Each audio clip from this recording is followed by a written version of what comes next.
Welcome to the podcast where relationships, confidence, and determination all converge into an amazing, heartfelt experience. This is Speaking from the Heart. Welcome back to episode number 160 of Speaking from the Heart. Today we have Kelly Wilburn. Kelly is 37 years old and lives in Jacksonville, North Carolina. She is the product of two Marine parents and the youngest of 5. She was the first to graduate from college in her family, being part of the Wolfpack Class of 2008.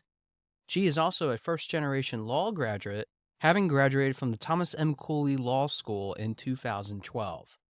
By day, she is a practicing attorney, but by night, she can be found at home cuddling with her cat Smalls, her dog Duke, and hanging out with her boyfriend Josh, which has no relation to me, and I feel like I have to set the record straight on that.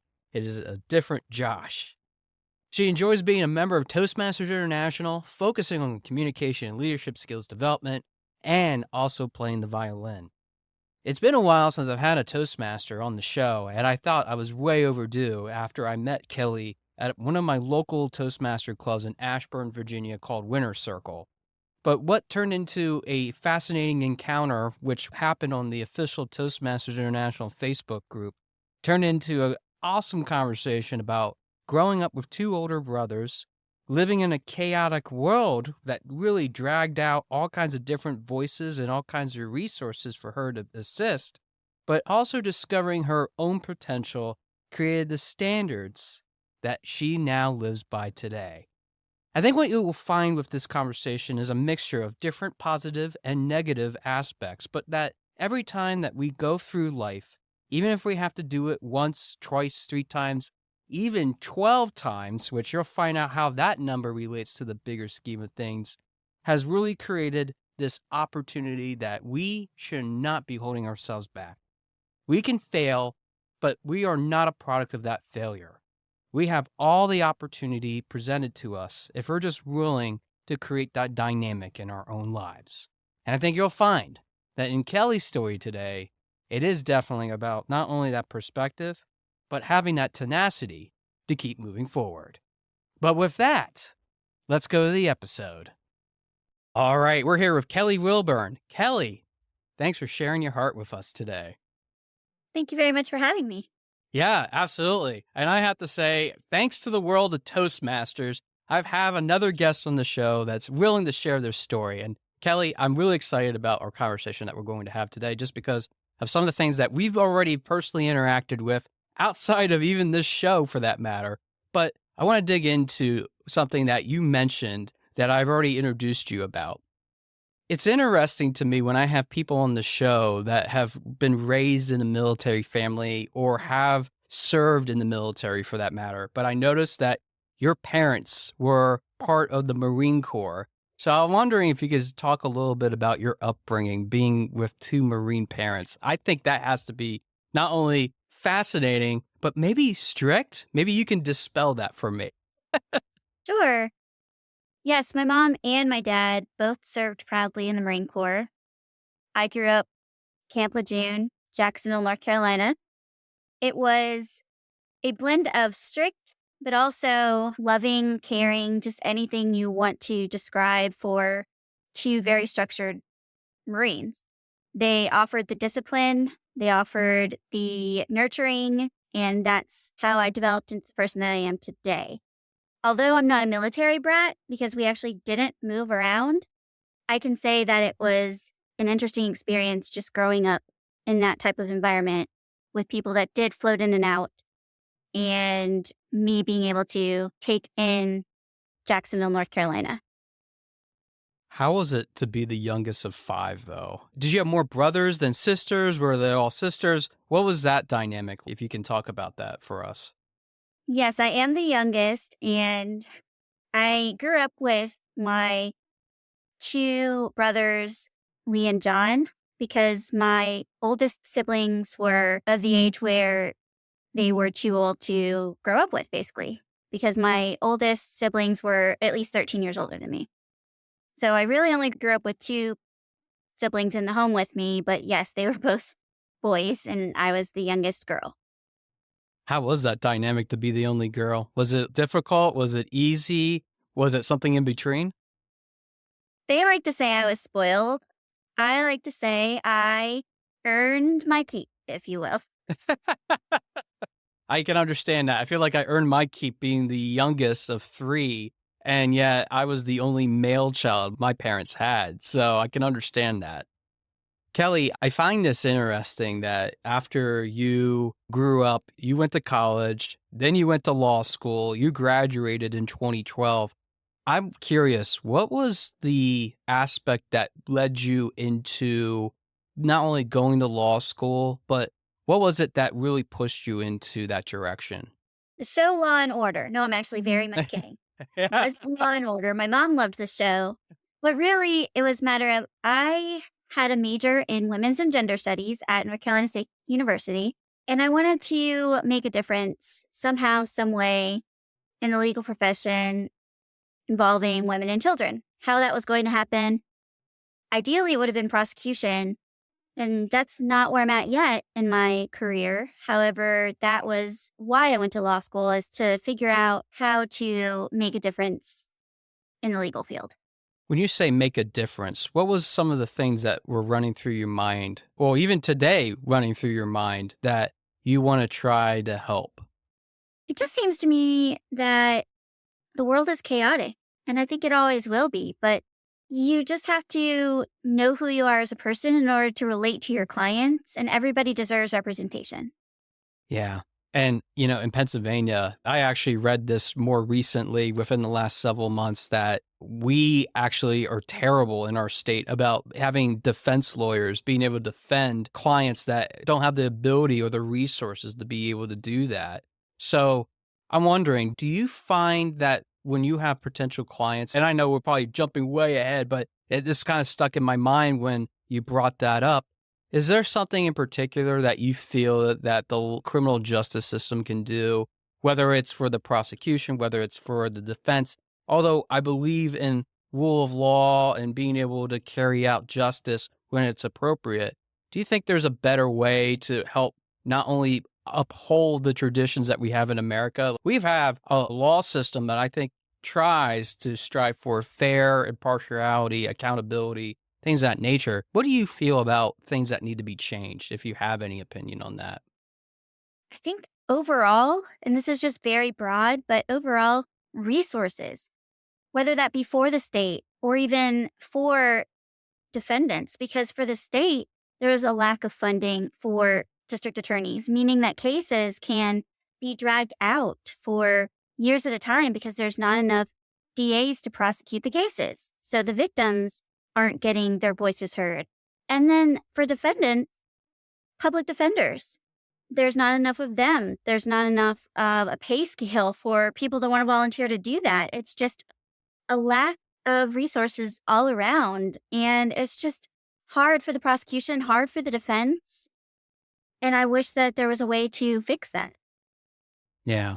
It takes more than just one person to be able to change a lot of the different circumstances that are involved with that type of subject matter too. But I have to back up a bit because there's a bigger part of your journey of actually becoming a attorney, if you will. And I'm wondering if you could share a little bit about your experiences, maybe during law school that you've experienced and even afterwards, which I know we were talking a little bit before the show about what that is that you've been through. And I don't want to spoil it. So it's your story. I wonder if you could share that with our audience. Sure. After I graduated from NC State, I took a gap year and I interned at the prosecutor's office in my hometown. And that was a wonderful experience. And they encouraged me to go to law school. I unfortunately wasn't accepted into any in-state schools, but I did apply to an out-of-state school. So I had to pick up from North Carolina and move to Michigan to go to Cooley Law School, which is actually a school that accepts quite a few people, which is wonderful for me. But they saw the potential in me because I did not have a high admissions test score. And so that put me, I guess, at the lower tier of admittees for schools. But once I got to law school, I had to work just as hard as everybody else because even though Cooley admits a lot of students, it's hard to stay there. And that's their standard. They have a high standard for what you have to do as a student in order to pass and graduate. And in law school, I found that it was a struggle because there's one exam for each class, maybe not in electives per se, but generally speaking, there's one exam in each class, and that determines your whole grade. And I knew right off the bat that would be a struggle because even in orientation, they had us do a basic reading comprehension test, and I didn't do well. So I went to the Academic Resource Center and I said, hey, I didn't do well. What can I do? And they said, well, we were going to call you in and let you know that you didn't do well and try and help you figure this out. And then they told me I should go get tested by a local psychologist to see if there was something bigger than just test anxiety. So that's what I did. I went to a local psychologist, and the local psychologist did a few tests, but their ultimate diagnosis was test anxiety. And unfortunately, test anxiety doesn't get you accommodations for these exams. And one exam, again, determines your entire grade. So it was a struggle for me in law school to maintain a good GPA because one grade is everything. And I wasn't finishing my exams and I was having a tough time. But that's how law school went. I mean, it was great in terms of being able to learn and grow as a person. Having moved from North Carolina, I was this Southern girl who was thrown into this Armageddon of snow, and I had to find my way. And it was just difficult. I had no family, but I made several friends and I made my way in law school, and it was a great experience. But it was a struggle for sure to really figure out how to pass for one thing. But getting through law school was a struggle, and I wasn't sure why. Obviously, you made it through and you graduated. How did you make it past the test anxiety that you had, given the fact that the medical profession didn't really support you in it? So how did you navigate through that? I never got over my test anxiety. I was always afraid of tests because I went into these tests thinking one grade determines everything. If you don't pass, then you're not going to pass this class and you're not going to pass law school. But again, I had friends who were there for me. I had study groups, and we always went in there as prepared as we could. So even then, I knew that I might not finish, but I was as prepared as I could be, and that's the best I could do. And that's how I got through it, really, was friend support, study groups, and just the determination that no matter what, I was going to graduate. For me, the last time I walked in a college classroom was about over a decade ago. And that doesn't mean that my journey's not over myself. I have aspirations that at some point when I'm really successful with this business, which I will be, along with my career with the Commonwealth of Pennsylvania, which we talked about before too, of what I've been able to achieve through that.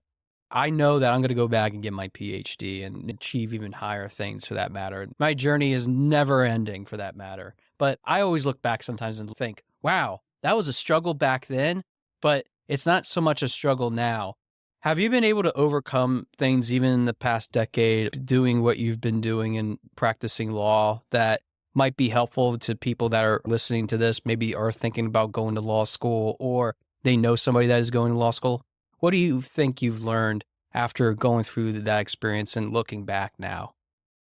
It's one thing to take one test and not do well. It's another thing to take a few tests and not do well and not understand what's going on and just thinking that it's you.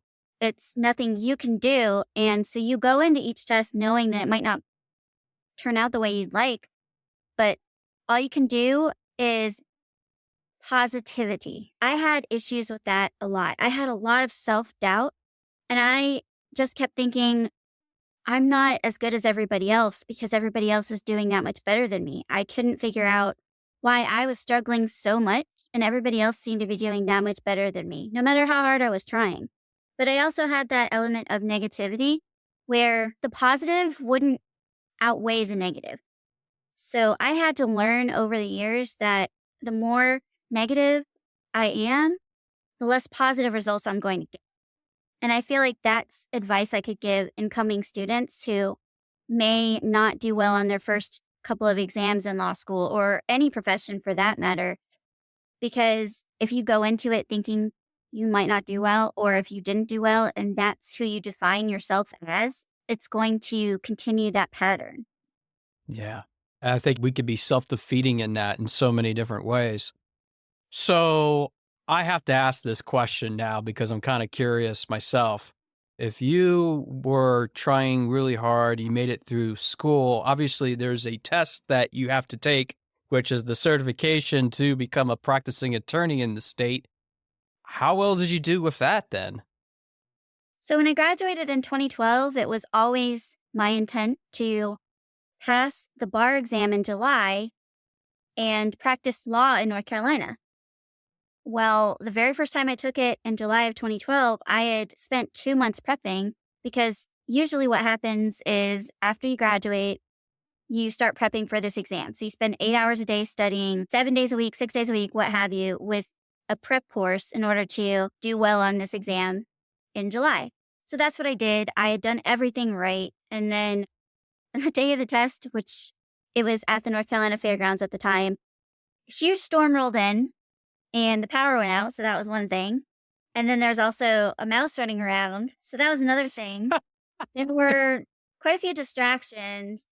And again, I just wasn't going to finish. I was trying my hardest. I wasn't going to finish, but I did my best. And there was a huge curve given the circumstances of that exam, but I didn't pass that July exam. I found out at the end of August because North Carolina, they actually get you your results back pretty quick, contrary to some other states. But yeah, I knew at the end of August, once I got my letter, unfortunately, that I didn't pass in 2012. And the bar exam is offered twice a year. It's offered in February and July. When I got that letter, I had to kind of digest, and I cried a lot, obviously, and I ranted and raved to family and friends, and they were there for me saying, okay, it's fine. You got this. You can do it. We know you can do it. And with their encouragement, I applied for the February exam. Well, it wasn't exactly that simple in February either. The process was the same. You have to do another application. You have to pay more money, and you have to study 8 hours a day to re-prep. But February of 2013, I still didn't pass. But I applied for the July exam and tried in July, and I didn't pass. And it sucks that it's only offered twice a year, but every time it was offered, I applied, or at least for the most part. Life happened, so I didn't take it every single time. But the tally ended up being 12 total. You took it 12 times before you were able to then pass. Yes. Wow. When you were getting these rejections because you didn't pass, let's back up and say this at least. I don't know if I would have had the tenacity to be able to try 12 times to be able to pass. And I don't know, for some of my listeners, I think that that's a big number. That's almost a baker's dozen, okay? That's quite a lot. For you, when you were getting these rejections over and over because of not being able to pass, wasn't your confidence shaken? I mean, wouldn't you feel like down in depression about it? Tell me a little bit about when you were feeling those sort of things that you were experiencing every time that you went through that. And what I'm really more curious about after you explain that then is what made you keep on wanting to push forward? There had to be something, Kelly. There really has to. For some people, I think they would have just gave up, but you didn't. So why? Because I'm stubborn. Well, that could be part of it too. And that's even for myself. My German heritage would tell me, yes, I am very stubborn. Some of my friends would attest to that, but I can understand that. Yeah, it was a mixture of stubborn and just unfinished business. I always had it in my head that I was going to pass and I would pass. And I didn't spend 3 years in law school to not pass. And I couldn't give up. And it wasn't in my blood to give up. I mean, my mom, she's a Marine. She ran PFTs while pregnant. I had such an example in my life that I knew I had to keep going. If she can be in this profession as a Marine, I can be in this profession as a female attorney and just make my way in this world. And I could not give up on it. I spent so much time and money, and I just had the drive to keep going because I couldn't see myself not practicing law because that was my ultimate goal. I had to. Yes, all of those rejections made me extremely upset. I cried a river like none other. I mean, Noah's Ark could have been reinvented for all the tears that I cried because it hurts. It hurts. Rejection after rejection after rejection. It builds inside of you. That negativity builds. And so the more I went into it, the more I kept thinking I would fail, and that's kind of where that came in is I had the preset mindset that because I failed before, I would fail again. I don't think I went into any exam except my final one that I took thinking that I would pass because I had failed so many times. I called myself a failure, but deep down, I knew I wasn't a failure. I was failing, but I wasn't a failure, and there had to be some sort of reason as to why. And just the more I took it, the more I realized that there was a few issues that needed to come to light, and I wasn't going to quit until I figured it out. You said something there that I think really resonates, and I even say to my clients too, is that you could have this one individual, tiny, minuscule type of situation that you could say you failed, but that doesn't define the overall picture, the overall life that we live, which is you're not a failure. You're not a failure whatsoever, especially hearing what your mom and even your family upbringing really contributed to help you keep pushing forward. That's really incredible. I love hearing that because I think for some people, they would have just gave up. But maybe it was stubbornness. Maybe it was something else. But you pushed those emotions away. Even after you experienced them, you felt them, which is something I even say you have to embrace it. You have to feel comfortable about it so that even after all that, you keep moving that conversation, that keep moving that piece forward, which it leads me into really asking you the crux of all of this too, that I think really is a contributing factor. You remember Toastmasters. And for my longtime listeners, a lot of my guests starting out on this show were from Toastmasters. And I love talking to people that are from Toastmasters that have a membership and they continue to grow. And if you're a new listener, I'm going to put in the episode notes some information about Toastmasters. Go check out a club local to you, whether it's virtual, whether it's in person, regardless of what it is, you can build relationships, build some confidence in your public speaking and even leadership. But Kelly, now that I've done my sales pitch of Toastmasters, which I haven't done in quite a while, you're a member. And I'm sure it helps you so much with your professional development, being able to practice communication skills with other Toastmasters, other like-minded individuals that are trying to self-improve themselves. What would you say has been something that has helped you with practicing law and has even helped you, for that matter, working with clients that you could attest to that has made you a lot stronger because of being part of this organization? I'm really young still to being a practicing attorney. I'm only in my third year. And the club I'm a part of, the in-person club, which now virtual since I moved, but the speeches I am giving, a lot of them relate to what I've gone through as a practicing attorney. And I like to be able to tell that story because I have stories to tell as far as learning and figuring out my way as an attorney. And they're there to listen. I like crafting the speeches and I like getting those evaluations too, because they provide this perspective that I might not be able to see either. And I like the fact that it's positive reinforcement to those professional career development goals and just being able to be in a group of like-minded people, just like you said, that can provide that positive criticism so that you can learn and grow from it.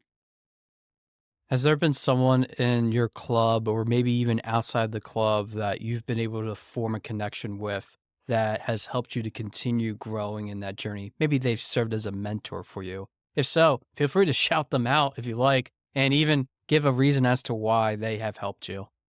Definitely. My mentor is Virginia Sharp Mark. She and I would get together for coffee once a week, and she would sit me down and see how I was feeling, and she would ask about work, she would ask about outside activities, and relate to me on my level, and she would give me speech ideas, and she would just turn my negative into positive also, because I was learning a lot, and it was hard to absorb a lot of that as a new attorney, but she was right there with me the whole step of the way. I had questions, she had answers, and she just pushed me forward and propelled me further than I could even imagine in just my short 3 years of practice. When you say that she's helped propel you, do you mean in a certain aspect? Do you mean in a way in which it helps you with your confidence? Wonder if you can elaborate on that. Absolutely the confidence. Because a lot of the times I'd like to say I'm confident, but it kind of show if I'm not. And Virginia is blunt and she will lay it on the table and say, this is what I'm getting from you and your vibe. And this is what I think is something that we can work on. And she and I would work on positive mantras so that I could build my confidence even more. Because I would tell her, oh, I had such a low day. Is this something that I should be doing? And she said, absolutely. You worked so hard to get there. And you're a testament to the people in your field and how you can work best for your clients and just keep that up. Like she was always the positive to my negative. It's almost like the yin to that yang, if you will. I've so- Definitely. Sometimes we need that. And I'm wondering, as you were going through all these different things in your life that have really put you into this position of, if I stop now, I'm not going to have this opportunity. Is there a message in that you feel that our listeners should grab from that as they hear this conversation from you today? Because not only do you have somebody that's helping you currently with helping with your confidence and giving you those skills, but you've talked about the will set, the perseverance of pushing forward no matter what. I know I'm probably stealing some of that because I'm like thinking, wow, those are some great topics in itself. But yeah, I'm wondering, what does that mean for you? If there is something that my listeners can take from you, from what they have heard thus far, what would it be? Self-doubt can be such a killer. If you doubt yourself, how is anybody going to believe in you? You have to take it upon yourself to realize everything you can offer this world and show it off to the world. Because again, if you don't see it, nobody else will see it. And you have to project, even if it's just a moment in time where you're just not feeling it, you can pretend like you are, and then other people will jump on that ship with you. And with my journey, the self-doubt was real just every single time I failed. And I wanted to quit. I really, really did. But I had that strong support system. And honestly, times got rough too. My mom and dad, they ended up both passing away. My mom died in 2018 and my dad died in 2019. And they were my biggest supporters aside from my brother. And I wanted to know, why should I keep going if they won't see me pass? Why? Why would I continue on this journey if my biggest supporters won't see me pass? It was the self-doubt. It really was. I was telling myself there's no point anymore. But having been raised by two Marines and having my brother there, I needed to push past that self-doubt. And I realized that there was more to it than just failing. And so I had to find a solution, and that's what I ended up doing. And once I figured out why I was failing, then I ended up passing. Yeah. And when we find that key that helps to unlock what that is inside of ourselves, maybe the things that are self-doubt, maybe for me, and I've shared a little bit about this before with you, Kelly, it was really about my perseverance, even when I felt like the world was crushing down around me and trying to take everything away from me. I realized that part of it wasn't the world. It could be other people for sure, but if you let them get the power over you, I think that you're never going to be able to do that. You're never going to be able to overcome. And I realized that a year after I tried to end my life, I sat around still in COVID lockdown, and I realized that if I'm ever going to make a big difference, I need to pick it up myself. And ironically enough, with my long-term Toastmasters career, that's where I picked it up too, is to go back into this organization. So I love the similarities that we're talking about here. Kelly, I want to give you one last question here to wrap us up today, because this has really been a great story to hear from you about not only the power of just keeping the commitment, keeping the ability to not only know who you are, but what your strength is. But if there was one word that would describe who you are, that you want everybody to know what you represent and what you really are, and I know it's just one word, so you got to sum it up in one word, almost like a table topic that we do, which for my listeners is an impromptu portion of our Toastmaster meetings. What is that one word that would describe you and why? if it's a table topic, it's supposed to be 1 to 2 minutes, not Well, just we're going to one keep it shorter than word. that. One word to describe me, I think, would be tenacious, because challenges are my thing. If it seems like it can't be overcome at this point, because I've passed the bar, I know it can. And just in general, I want to elaborate just to the listeners real quick. The one thing that was keeping me from passing was a learning disability that I was finally diagnosed with. So when I got those accommodations, I passed. And I was tenacious enough to go after it. Knowing what your disability is, which I had one guest way back in the very beginning tell me it's about being differently enabled. That's what the key is to be able to unlock your differently enabledness to be able to pass, because we all have that equal opportunity. But I'm glad you're tenacious. I'm glad that you not only had the opportunity to share your story today, Kelly, but for you to be able to say that you're a practicing attorney, despite all the things that you have. Trust me, there are people looking at you and watching you, even your mom and dad for that matter.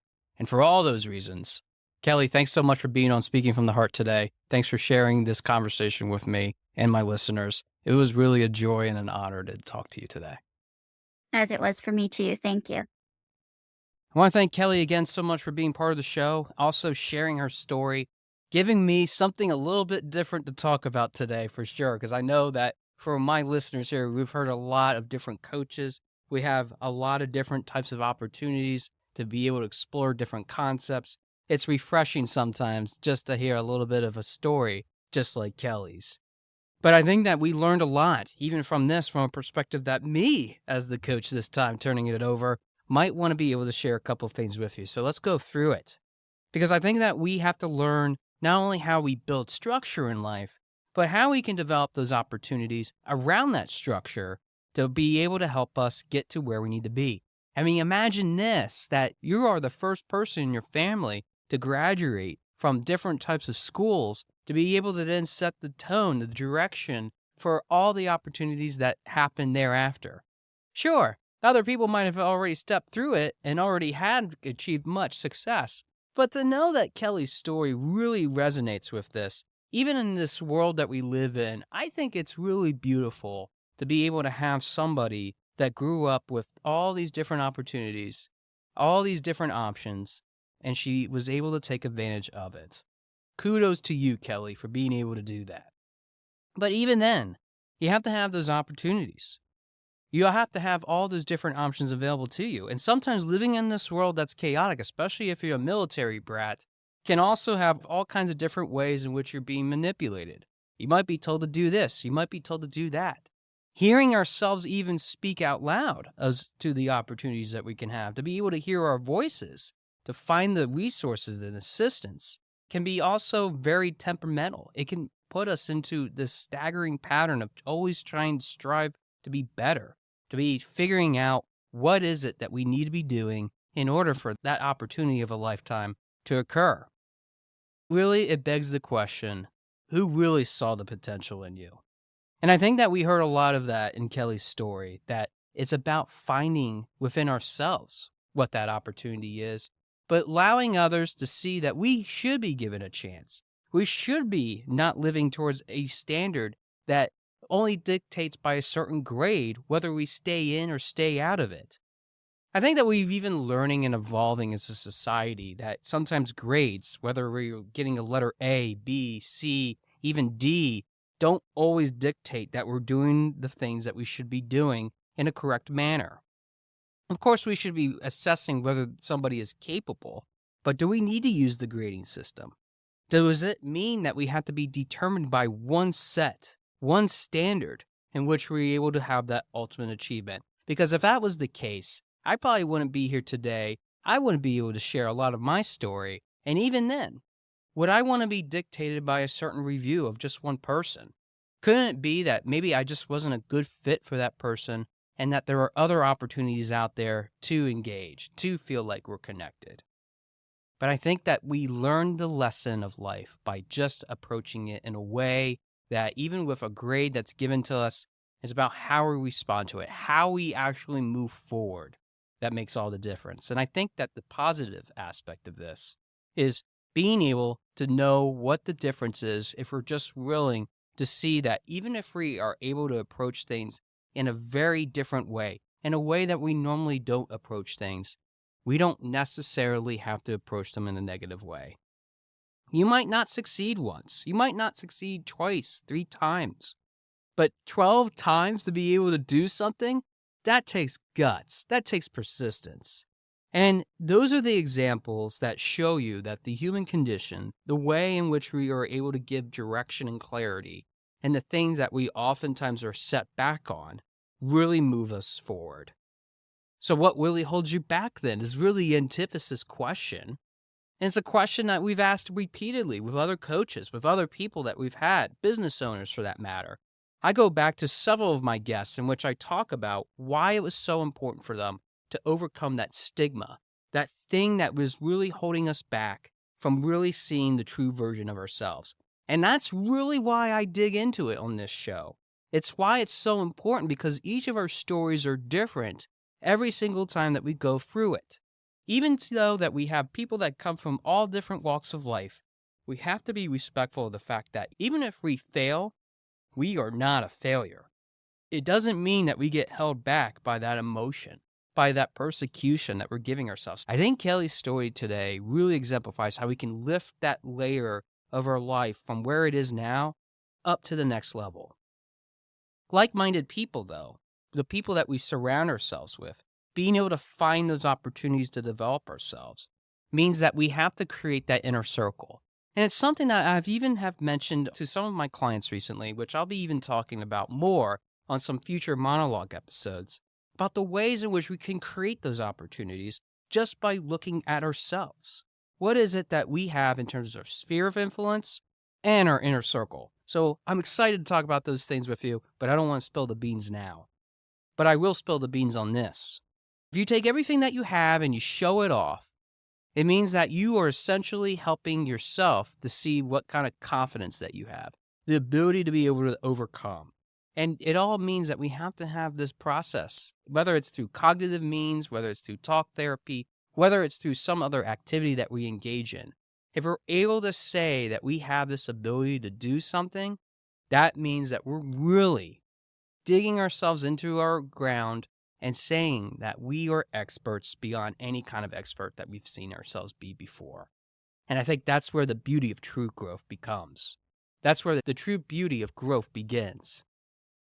Because I know how it is to sometimes grow up in a world, especially when you don't feel supported by everybody, that really makes you kind of question, should I really be doing this? Is it really worth my time? Is it really getting me to where I need to go? I can't answer that for you today. I know that it's so easy for me to try to start answering that question, but if I tried to, that would be really answering my own point of view, my own perspective. And that's something that even I have wrestled with. Because when we live in this world that's kind of chaotic and it drags things out way longer than it should be, when we're trying to figure out how we can grow up with all these kinds of opportunities that we have at our disposal, if we're able to figure out what kind of potential that we have, those are the kind of questions that really start to move us in the direction that we really need to be going. We need to stop struggling with the fact that even though we have all these standards, all these things that are being set up, those are the things that are oftentimes the benchmarks. They're making sure that there's some sort of accountability. It doesn't mean that you stop. It just means that you keep applying. You keep working on yourself. You change the messaging of I can't do it to that I could always find ways of improving. And it's weird that as I say that, I'm reading a chart that I recently got in the mail that I ordered from this company called Displate, which I'm not being sponsored by the company by any means. But if you go to www.displate.com, it's metal posters that you can order. When you order these metal posters, there's all kinds of different options, whether you have Marvel characters, whether you have famous quotes from movies. Regardless of what it is, you can have any type of image and be able to paste it on your wall and put it somewhere. I just recently put this poster up about how you can change your words from a fixed mindset to a growth mindset. And I just read one of those things off for you that really makes me start to think that it isn't about the standards that are being set. It's about what we encounter as the standards of what other people have set, and how we respond to them makes all the difference. It's so easy in this world to get trapped into all the negativity, all the different types of discussions that are happening on social media, all the different things that are happening that are sensationalized by negative coverage of the news. But when we actually start to dig deeper than that and actually explore what the potential possibilities are of what our lives can be surrounded with, what we can create, it starts to really challenge the status quo of what it really means to create opportunities, what it really means to show yourself off, what it really means, in one word, being tenacious, that really holds us from not just becoming the best versions of ourselves, but how we can break free of being held back. It doesn't have to be dictated by a grade. You heard it in Kelly's story today. It really wasn't. It was actually something quite different. And I think that you need to learn, just like how I need to learn, what it means to be able to keep on persevering, to keep moving yourself in a direction that unifies not only what you want to work on, but what your future self wants to become. Some people take the wrong path. Drugs, alcohol, sexual abuse. Sometimes they succumb to all those weaknesses, and that's something that even as a human condition, we have to address. But on this show, we have featured success stories every single time of the people, the places, the things that have been done, and how those people have overcome adversity and have seen themselves in a whole new light. As this episode airs, this ends a second series of all kinds of interviews that I did earlier this year, and I'm so happy about all the guests that I had up to this point, being able to demonstrate this just as much as Kelly has today, of this concept of persistence, the ability to be tenacious when all things are lost. As we move forward into a new series of different guests that even start with a local guest that I'm excited to share with you during our next Thursday episode, it reminds me of how far we can come by just examining not only what people's stories are, but how those stories have turned into success. How we've been able to not be graded by the past, but how we've been able to move ourselves into clarity and direction by simply challenging what that emotion is, what we have inside of ourselves, and being willing to stand tall to show it off. Regardless of whether you come from a military family, whether you are the first generation, second generation, graduating from college or a trade school, regardless of what kinds of things that you might have happening in your life, just remember, to become the best version of yourself, it isn't just about the relationships, confidence, and determination that we've consistently talked about throughout this whole series. It's been about seeing that you are really the most authentic creature that has ever existed, and being able to speak from the heart, not only in ways that create positivity, not only in ways that allow you to keep moving forward, but in ways in which you are not only amazing, but you're powerful as well.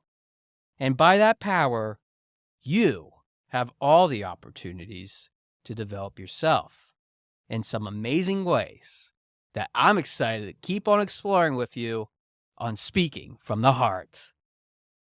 Thanks for listening to episode number 160 of Speaking from the Heart, and I look forward to hearing from your heart very soon. Thanks for listening. For more information about our podcast and future shows, search for Speaking from the Heart to subscribe and be notified wherever you listen to your podcasts. Visit us at www.yourspeakingvoice.biz for more information about potential services that can help you create the best version of yourself. See you next time.